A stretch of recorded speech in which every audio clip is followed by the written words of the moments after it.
My name is Hannah, and today I'm reading Robert Frost.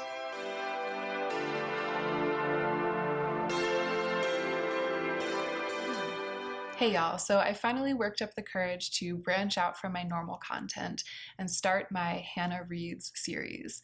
This series has been long awaited, long promised. It took me a really long time to get around to doing it, frankly because I'm such a perfectionist and I care more about poetry than I do about makeup. So paradoxically, but possibly not surprisingly, this is more difficult for me to actually commit to.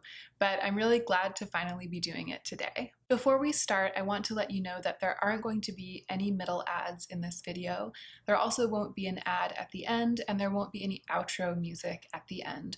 So if you would like to watch me read these poems while you are calming down at the end of the night, drifting off, potentially falling asleep, nothing will happen during the video to interrupt that. And then before we start, I also want to say a quick word to anyone out there who has never really had a good relationship with poetry. Maybe nobody has ever given you particularly permission to enter into the world of poetry or to love poetry.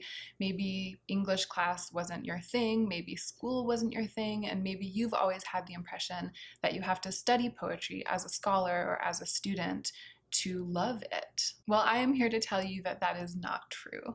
Poetry is very much like music. It's very much like makeup, for that matter. You don't have to be a professional musician in order to enjoy listening to a piece of music and to connect to the art in that work and the power in that work.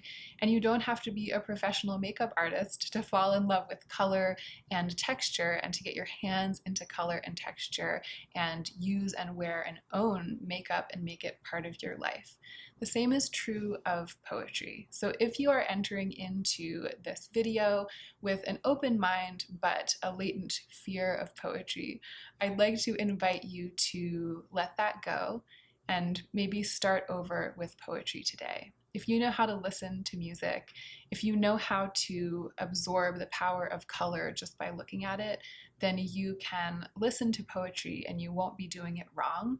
Just relaxing and allowing the cadences of the musical language to flow through you is enough. You're doing it right. In that spirit, I will just be reading through a selection of my favorite poems by Robert Frost without commentary. But if you're interested in learning more about Frost or reading more about his work, I will leave some relevant links down below. Now let's go ahead and get into the poetry.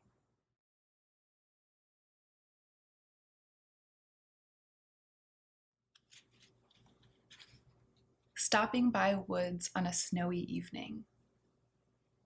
Whose woods these are, I think I know. His house is in the village, though. He will not see me stopping here to watch his woods fill up with snow. My little horse must think it queer to stop without a farmhouse near. Between the woods and frozen lake, the darkest evening of the year. He gives his harness bells a shake to ask if there is some mistake. The only other sounds the sweep of easy wind and downy flake. The woods are lovely, dark and deep, but I have promises to keep and miles to go before I sleep, miles to go before I sleep.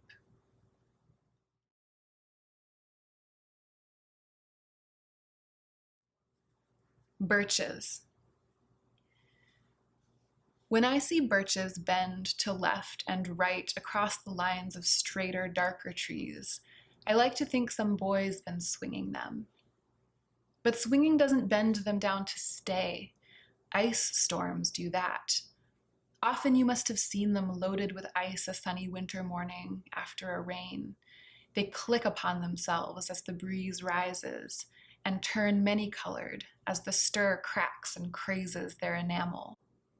Soon the sun's warmth makes them shed crystal shells, shattering and avalanching on the snow crust. Such heaps of broken glass to sweep away you'd think the inner dome of heaven had fallen. They are dragged to the withered bracken by the load, and they seem not to break. Though once they are bowed so low for so long, they never right themselves.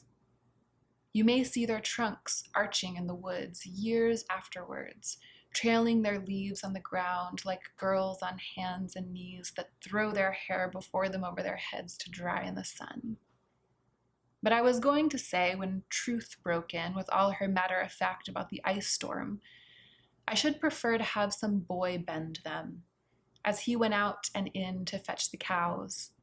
Some boy too far from town to learn baseball, whose only play was what he found himself, summer or winter, and could play alone. One by one, he subdued his father's trees by riding them down over and over again until he took the stiffness out of them, and not one but hung limp, not one was left for him to conquer. He learned all there was to learn about not launching out too soon, and so not carrying the tree away clear to the ground. He always kept his poise to the top branches, climbing carefully with the same pains you use to fill a cup up to the brim and even above the brim. Then he flung outward, feet first, with a swish, kicking his way down through the air to the ground. So was I once myself a swinger of birches. And so I dream of going back to be. It's when I'm weary of considerations and life is too much like a pathless wood where your face burns and tickles with the cobwebs broken across it, and one eye is weeping from a twig's having lashed across it open. I'd like to get away from earth a while, and then come back to it and begin over. May no fate willfully misunderstand me and half grant what I wish and snatch me away not to return. Earth's the right place for love. I don't know where it's likely to go better. I'd like to go by climbing a birch tree and climb black branches up a snow-white trunk toward heaven till the tree could bear no more but dipped its top and set me down again. That would be good, both going and coming back. One could do worse than be a swinger of birches.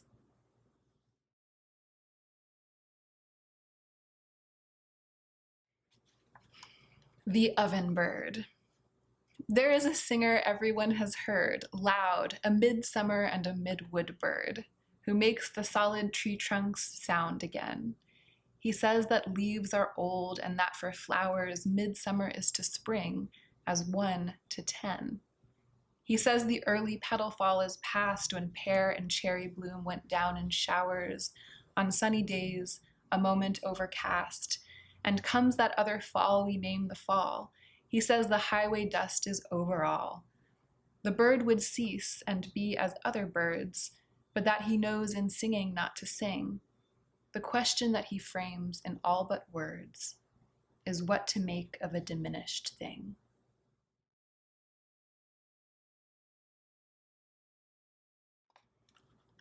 Design.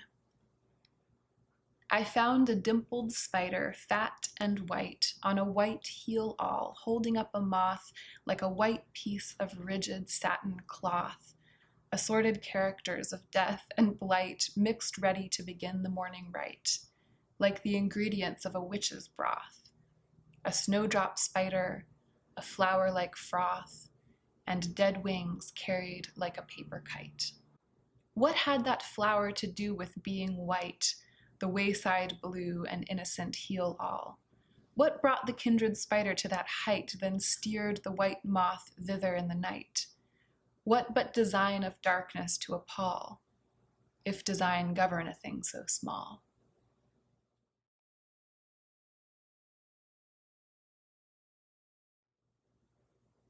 The road not taken. 2 roads diverged in a yellow wood.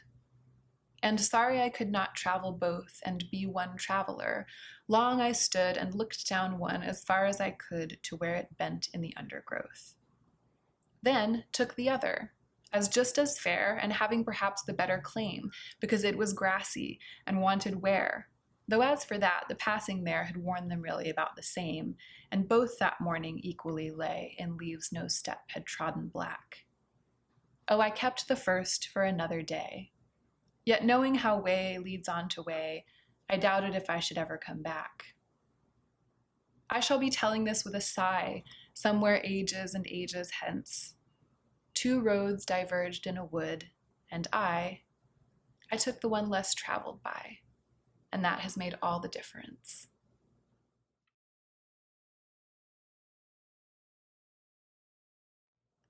Nothing gold can stay. Nature's first green is gold, her hardest hue to hold. Her early leaf's a flower, but only so an hour.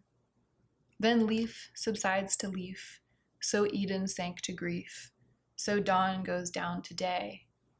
Nothing gold can stay.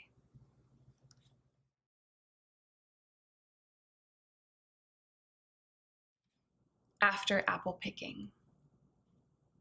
My long two-pointed ladders sticking through a tree toward heaven still, and there's a barrel that I didn't fill beside it, and there may be 2 or 3 apples I didn't pick upon some bough.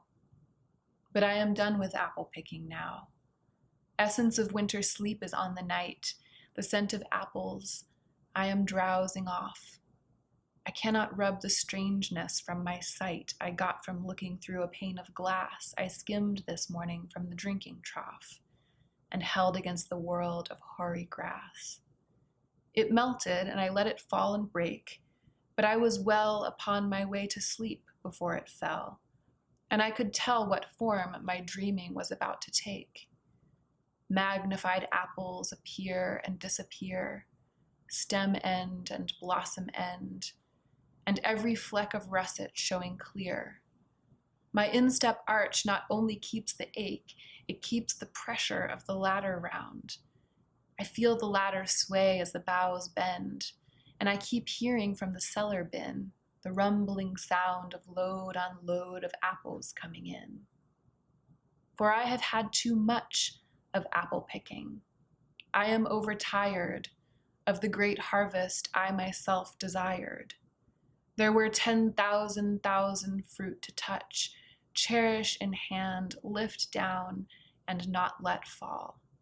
For all that struck the earth, no matter if not bruised or spiked with stubble, went surely to the cider apple heap, as of no worth. One can see what will trouble this sleep of mine, whatever sleep it is. Were he not gone, the woodchuck could say whether it's like his long sleep, as I describe its coming on, or just some human sleep.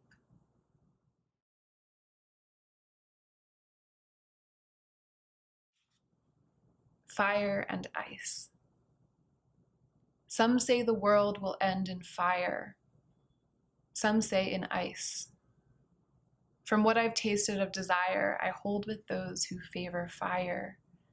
But if I had to perish twice, I think I know enough of hate to say that for destruction, ice is also great and would suffice.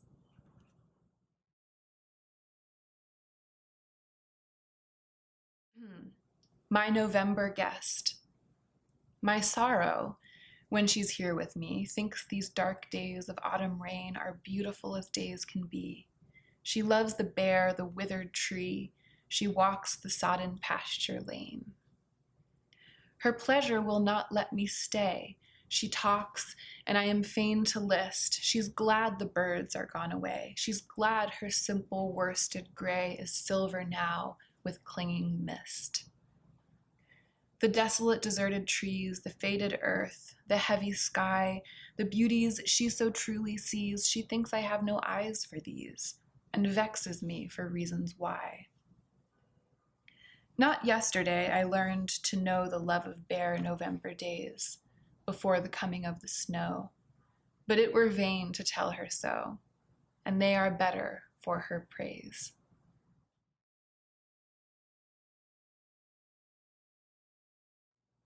To earthward.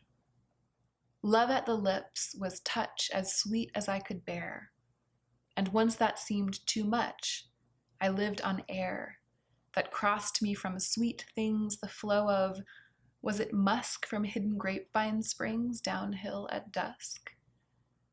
I had the swirl and ache from sprays of honeysuckle that when they're gathered shake, dew on the knuckle. I craved strong sweets, but those seemed strong when I was young. The petal of the rose it was that stung. Now no joy but lacks salt that is not dashed with pain. and weariness and fault. I crave the stain of tears, the aftermark of almost too much love, the sweet of bitter bark and burning clove. When stiff and sore and scarred, I take away my hand from leaning on it hard in grass and sand. The hurt is not enough. I long for weight and strength, to feel the earth as rough as all my length.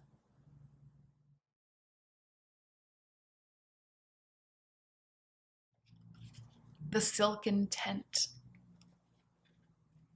She is as in a field a silken tent at midday, when a sunny summer breeze has dried the dew and all its ropes relent, so that in guise it gently sways at ease, and its supporting central cedar pole that is its pinnacle to heavenward, and signifies the sureness of the soul, seems to owe naught to any single cord, but strictly held by none, is loosely bound by countless silken ties of love and thought to everything on earth the compass round, and only by one's going slightly taut in the capriciousness of summer air is of the slightest bondage made aware.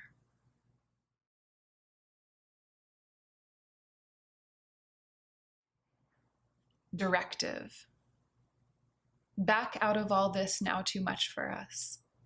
Back in a time made simple by the loss of detail, burned, dissolved, and broken off like graveyard marble sculpture in the weather. There is a house that is no more a house, upon a farm that is no more a farm, and in a town that is no more a town.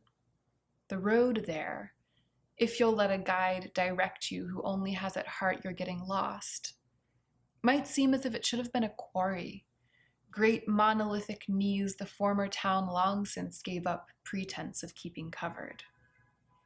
And there's a story in a book about it.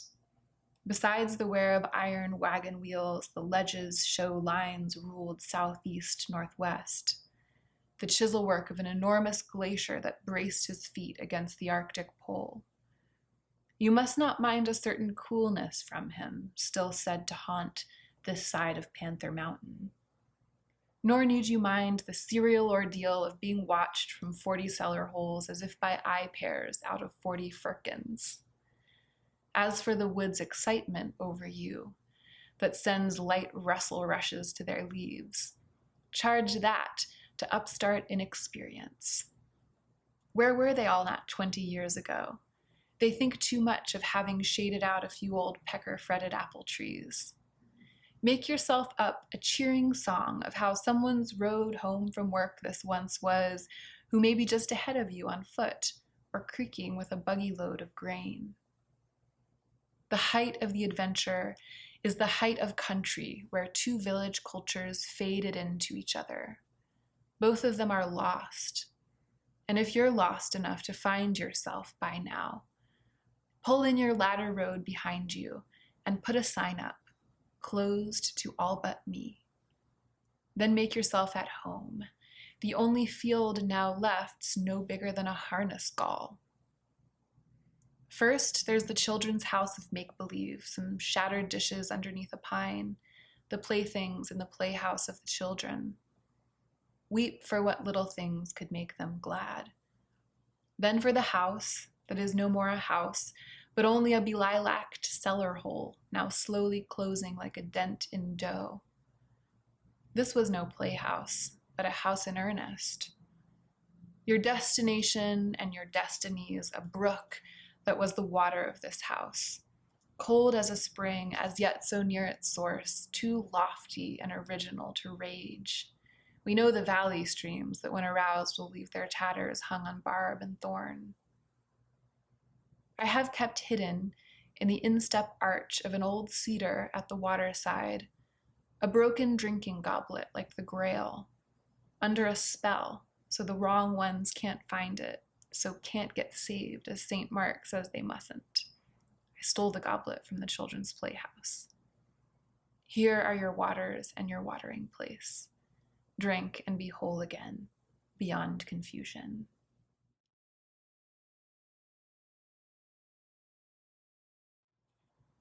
Acquainted with the night.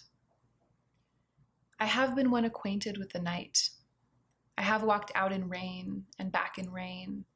I have outwalked the furthest city light. I have looked down the saddest city lane. I have passed by the watchman on his beat and dropped my eyes, unwilling to explain. I have stood still and stopped the sound of feet when far away an interrupted cry came over houses from another street, but not to call me back or say goodbye. And further still, at an unearthly height, one luminary clock against the sky proclaimed the time was neither wrong nor right. I have been one acquainted with the night.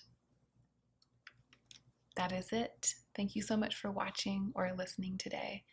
And don't forget to take extra good care of yourself this week so that you can be the most effective version of yourself as you do your work in the world.